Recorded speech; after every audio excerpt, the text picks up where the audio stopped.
Okay, so that does it for the calipers. The other thing that you might be trying to work on is your hub.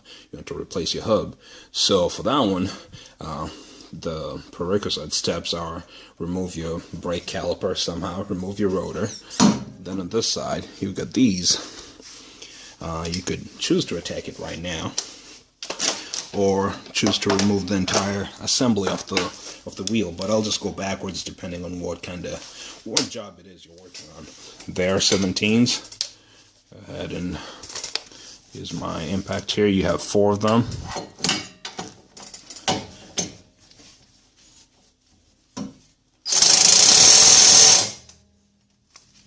Okay, that's not budging, so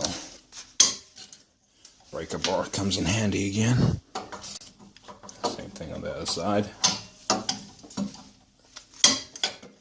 And I've got both deep sockets and shallow sockets. They definitely come in handy. So in here.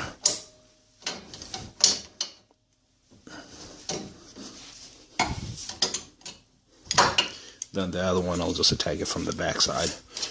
One major step that I have not mentioned, but it was in yesterday's video, was this. I removed the outer tie rod from here, and that enables me to swing this thing freely without needing to use the steering wheel.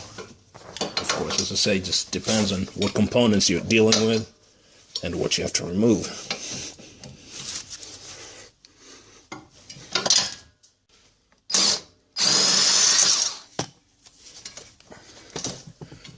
So here's one. Coming back to the front side. I removed that one, the bottom one there. I'm going for this one now.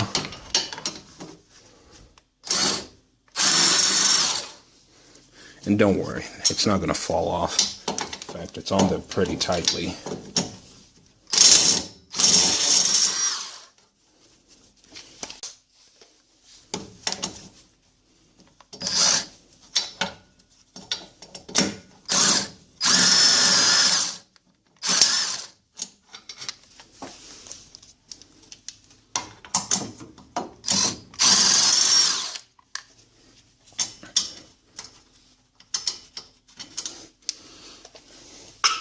So 4 17mm, and then so this is where it gets interesting. When I do it, I prefer to have the whole assembly out of the car, but sometimes it's a lot of work. So this cup is what you're going for, and like I say, do not be afraid. You're gonna have to hammer at it pretty hard. So look for creative ways to get clearance, or just get a bearing puller or whatever it is. Have something on this side to grab on it. Find, depending on what tool you get. Mine's going to be crude because I'm disassembling this car. So I'm going to put my hammer and just hammer in here, or get a piece of wood and kind of give me the leverage so that I'm not banging it on my aluminum parts. Let me go ahead and do that. Barely any clearance here. As I said, my style is going to be crude. I'll do my best to hammer at it without damaging the aluminum part. So this is it. But I mean, when you do this, you actually, wearing a lot of parts like the top. Again, here the assumption is that this is an old part and you're not going to need it.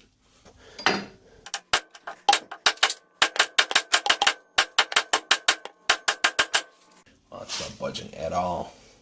Well, actually it is. Take that back, it is moving.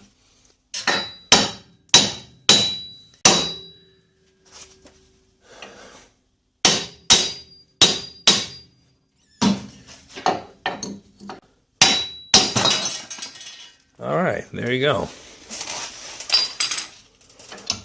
So this is your hub, your bearing carrier, or your hub. This is what has your lug studs, your lug studs, and this is some shield back here. On the way in, this is no need to bang at it, no need to do any of that. This one here seems to work, either way, so there's no installing it, you know, upside down. But the rear one has it such that I actually have the rear one somewhere here. The holes just wouldn't align if you try to do it. So just go ahead and do this, push it in here, and as I said, on the way in, it shouldn't be a big problem, because once you put the bolts in here and just use the bolt to basically pull the bearing, and you know, you torque it right, and it's gonna sit the way it's supposed to. I doubt I'm ever gonna reuse these, but for now, it's a good way for me to keep my bolts, know what goes where. So I'll just set these back on there.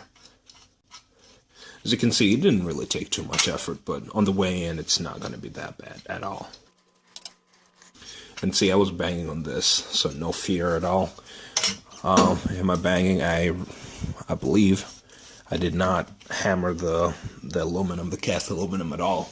And that's what, you don't want to do that. You don't want to hammer cast aluminum. You're going to develop a crack, and that's all she wrote. There you go. That's how you remove your bearing.